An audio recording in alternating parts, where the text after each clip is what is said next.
Hello दोस्तों, नमस्कार। Welcome back to curious Sharif the daily dose of football. तो सबसे पहले बात करते हैं इंडियन फुटबॉल में आपको एक रेयर इंसिडेंट इस मार्च के लास्ट वीक में देखने को मिलने वाला है कि जहां पे इंडिया की सभी टीम्स, इंडिया की men's senior team, under 23 team, under 20 team and under 17 team, चारों की चारों टीमें एक साथ अपने मैचेस खेल रही होगी। जी हाँ दोस्तों, ये काफ़ी अनयूजुअल सी बात है इंडियन फुटबॉल के पॉइंट ऑफ व्यू से। बाकी कंट्रीज में ये रेगुलरली होता है, बट अगर हम अंडर 17 से शुरुआत करें तो वो इस मार्च के लास्ट वीक में 3 फ्रेंडली मैचेस खेलने वाले हैं as a part of preparation for their upcoming under 17 Asian cup, जो कि उनको मई मंथ में खेलना है। तो इस विंडो में वो 3 मैचेस खेलेंगे against host Thailand, Indonesia then and South Korea in 25th of March, 28 and 31st of March को थाईलैंड में ये पूरा यहाँ पे जो फ्रेंडली टूर्नामेंट है वो खेला जाएगा। क्लोज डोर मैचेस होंगे, तो अनफॉर्चुनेटली हम मैचेस देख नहीं पाएंगे, but this are quality opponents, good opponent. Thailand is a good team, Indonesia is a good, and obviously South Korea is one of the top team. So from preparation point of view, from the competitiveness point of view, I think this will be a good exposure matches for our under 17 boys, because जो उनको Asian cup में टीमें face करनी है group stage में वो है Uzbekistan, Australia and north Korea. So from that perspective this is a good challenging matches जो कि हमारी अंडर 17 टीम को मिल रही है। एंड उसके लिए यहाँ पे बिबियानो फर्नांडिस ने अपनी जो स्कोर है वो भी अनाउंस कर दी है। रिसेंटली हमारी टीम ने म्यांमार के सामने भी 2 प्रैक्टिस मैचेस खेले थे, तो this are good preparation matches for our under 17 boys.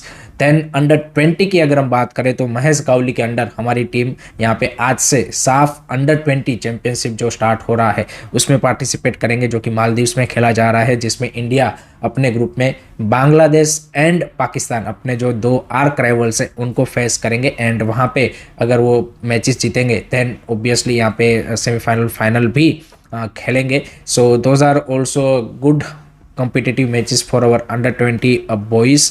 And 26 को आई थिंक इंडिया का पहला मैच है। So let's see under Mahesh Gavli हमारी जो अंडर 20 की टीम है वो किस तरह के से परफॉर्मेंस देती है, बिकॉज उनको भी इस साल के लेटर एंड में आई थिंक सितंबर में अंडर 20 एशियन कप क्वालिफायर्स खेलने हैं। So from that perspective this are the crucial matches.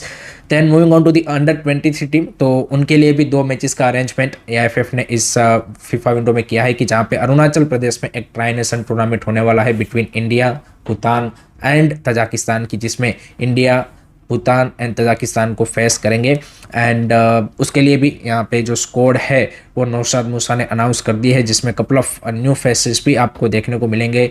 तोम्बा Singh, Edison Singh, फिर लालथेन कीमा हो गया, या फिर Abin Das, Mohammed Aschal. So there are a couple of new faces जो कि उन्होंने इस स्क्वाड में ऐड किए हैं। बाकी आपके जो सोहेल भट्ट है, या फिर मोहम्मद सनन है, फनाई है, नामते है, ये सारे तो आपके रेगुलर जो प्लेयर थे वो अंडर 23 स्क्वाड के प्लेयर है। एंड जी सारे इंपॉर्टेंट मैचेस अगर हमारी टीम एशियन गेम्स के लिए सेंड की जाती है तो उनकी प्रिपरेशन के पॉइंट ऑफ व्यू से ये जो अंडर 23 टीम को मैचेस मिल रहे हैं this are really really crucial matches from that perspective.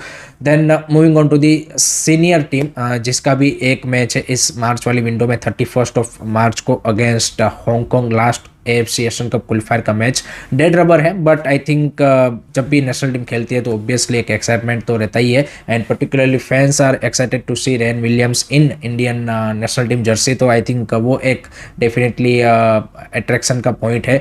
उसके अलावा स्क्वाड की अगर हम बात करें तो वहाँ पे एक बुरी खबर ये आ रही है कि आयुष छेत्री को कल जो चेन्नई वाला मैच था उसमें कंकशन हुआ है, तो उसके चलते मे भी वो यहाँ पे जो ये हांगकॉन्ग वाला मैच है उसको मिस करेंगे। And as per the FIFA rule यहाँ पे उनको थोड़ा सा टाइम लगेगा रिकवरी करने में भी, तो वो ओरिजिनली स्क्वाड में थे, बट आई थिंक अब शायद वो नेशनल टीम के कैंप को ज्वाइन ना करें। अगर तब तक यहाँ पे वो फिट हो जाते हैं देन पॉसिबिलिटी है, बट उसके चांसेस अभी कम दिख रहे हैं। उसके अलावा दानिश फारूक जो है उसका नाम यहाँ पे निकल के आ रहा है कि वो भी स्क्वाड में है। इससे पहले भी हमने देखा है कि दानिश फारूक यहाँ पे मतलब खालिद जमील जब से कोच बने हैं he has included him and उनको चांस दिया है, but to be honest Danish Farooq का कोई परफॉर्मेंस ऐसा नेशनल टीम के लिए या फिर इवन केरला ब्लास्टर के लिए भी अभी तक का जो सीजन केरला ब्लास्टर का रहा है उसमें ऐसा कोई परफॉर्मेंस हमने नहीं देखा कि भाई जिसके बेसिस पे उसका नेशनल टीम में कॉल अप बनता था। बट आई थिंक वो खाली चमल कोटा से प्लेयर है जो कि लगातार चलते आ रहे हैं। So every coaches has their quota players, हमने देखा है पास्ट में भी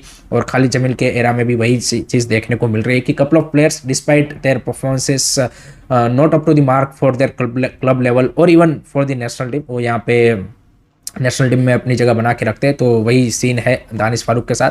बाकी देखते हैं कौन कौन से प्लेयर यहाँ पे जो नेशनल टीम का ये हांगकांग के सामने मैच है उसमें कॉल अप किए जाते हैं, वो देखना इंटरेस्टिंग होगा। तो ये है सारा आपके सभी टीमों का अंडर-17, अंडर-20, अंडर-23 एंड सीनियर टीम सभी का ये जो मार्च वाला फीफा विंडो है उसके मैचेस एंड किस तरीके से ये सारे मैचेस इंपॉर्टेंट है। So this is good to see, this should be a regular thing.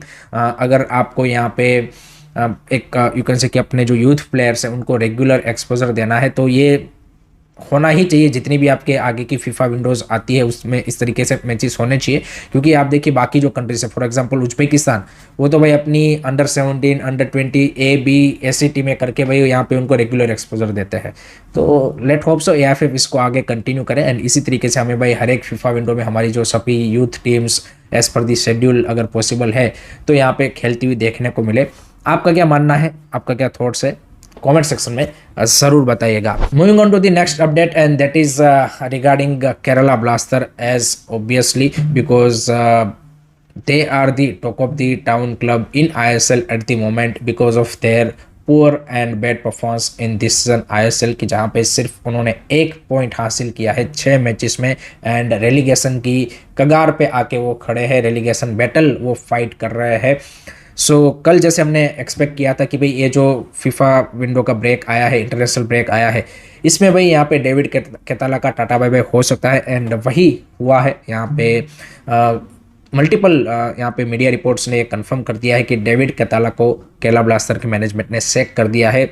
No doubt पहला जो यहाँ पे यू कैन से कि ब्लेम आता है वो कोच के ऊपर ही आता है एंड उसका ही टिकट करता है। तो समझ में आता है डेविड केताला का भी ये जो बैड परफॉर्मेंस रहा है यहाँ पे टीम का उसमें रोल रहा होगा। लेकिन केरला ब्लास्टर मैनेजमेंट से एक क्वेश्चन है कि भाई आपने इवान वुकानोविच जब से लीव किया है, पिछले 2 साल में आपने कितने कोचेस चेंज किए?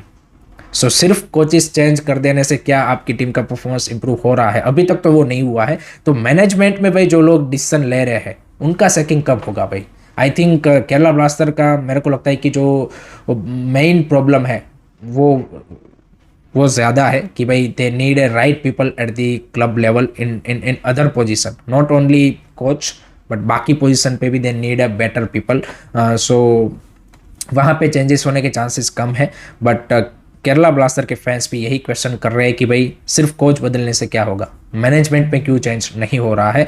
ऑन दी अदर साइड यहाँ पे अब नए कोच का भी जो र्यूमर्स या फिर न्यूज़ है वो आना स्टार्ट हो गए हैं एंड उसमें एस्ली वेस्टवुड जो कि फॉर्मर बेंगलुरु FC के कोच थे ड्यूरिंग 2013, उनको भाई यहाँ पे केरला ब्लास्टर ने अप्रोच किया है एंड ऑलमोस्ट यहाँ पे डील जो है वो फाइनल स्टेजेस पे है। तो मोस्ट लाइकली एस्ली वेस्टवुड ही टेक ओवर करेंगे केरला ब्लास्टर को after this international break. So that would be ना इंटरेस्टिंग अपॉइंटमेंट बिकॉज एक प्रूवन कोच है, इंडियन इकोसिस्टम को जानते हैं, इंडियन प्लेयरों को जानते हैं।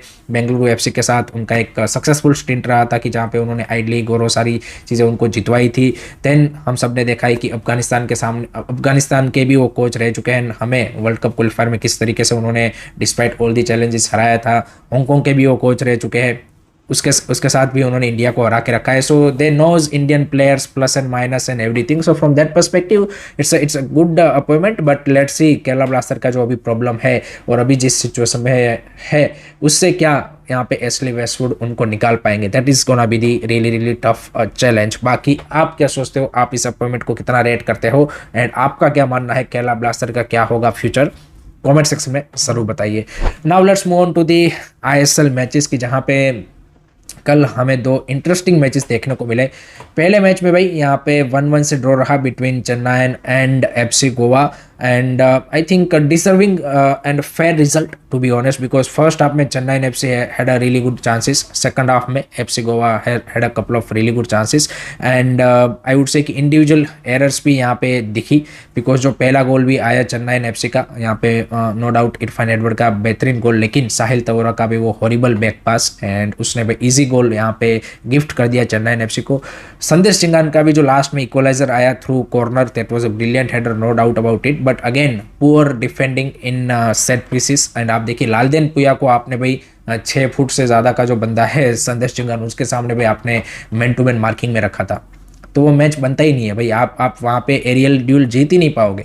सो अगेन पुअर डिफेंडिंग, जैसे मैंने बताया कि यहाँ पे चेन्नई की ओर से, एंड उन्होंने वो लास्ट में गोल कंसीड कर दिया। सो from that perspective it's a fair result. And FC Goa का जो यहाँ पे आप बोल सकते हैं कि अभी तक एक भी मैच उन्होंने लूज नहीं किया है, they draw couple of matches, but उनका यहाँ पे अनबीटन स्ट्रीक अभी भी चल रहा है। चेन्नई एफसी के पास एक अपॉर्चुनिटी था 3 पॉइंट लेने का, होम पे पहला मैच था आई थिंक उनका, but they lost that opportunity, so that is the result of that match। उसके बाद सेकंड मैच पे काफ़ी इंटरेस्टिंग रहा कि जहाँ पे भाई बेंगलुरु एफसी ने 3-1 से इंटरकाशी को हरा दिया। Again this was also a match of individual errors.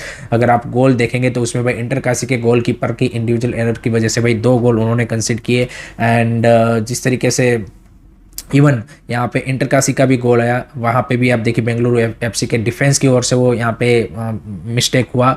So that was also match की जहाँ पे भाई रिजल्ट कुड बी ना ड्रॉ अगर वो इंडिविजुअल एरर्स हमें ना देखने को मिलते तो, but great victory for Randhir Singh team. Bengaluru FC now moving on to the top half of the table, and थोड़ा सा यहाँ पे बीच में जो हिकअप्स आया था उससे अब बाहर निकलते हुए पिछले कुछ मैचेस में उन्होंने रिजल्ट ग्राइंड किए हैं, पॉइंट्स गेन किए हैं। On the other side Inter Kashi losing couple of crucial matches and points despite putting up है decent enough performances. So I think वो एक उनके लिए यहाँ पे दिक्कत वाली बात ज़रूर है, but great victory for Bengaluru FC.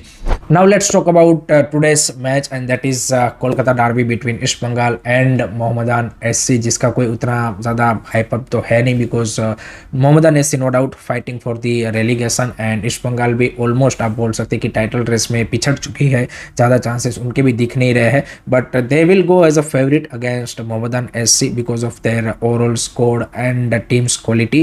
but Mohammedan SC ने भी भाई overall fight अच्छी दी है I think इस season compared to some other teams। so देखते हैं किस तरीके की फाइट वो पुटअप कर पाते हैं ईस्ट बंगाल के सामने, एंड दोनों टीमों के लिए वैसे अगर आप उस पॉइंट ऑफ व्यू से देखें तो जीतना ज़रूरी है, बट लेट्स सी किस तरीके की परफॉर्मेंस आती है।